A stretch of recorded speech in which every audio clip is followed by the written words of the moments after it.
once again, it's really windy. I put a little bit of a baffle on my phone to see if that would help with the wind noise. We have this pair of ducks down there on the peninsula. Some more ducks straight out there. And over here,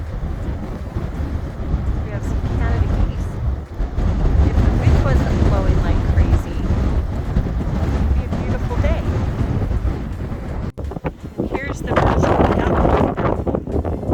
There's a Canada goose, some ducks on the peninsula, some ducks swimming right there.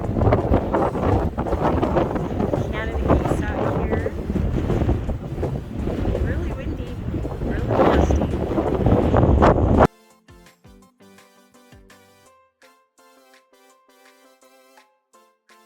A while back I told you a story about Twitch.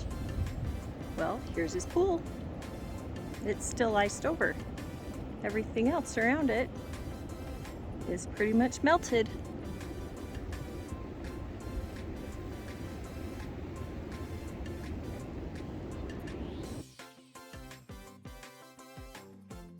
This is a pretty neat thing. The leaves just melt down into the ice. Like this big leaf has melted down like as far as I can reach my finger. In the perfect shape. It even has a little stem area. That's so cool.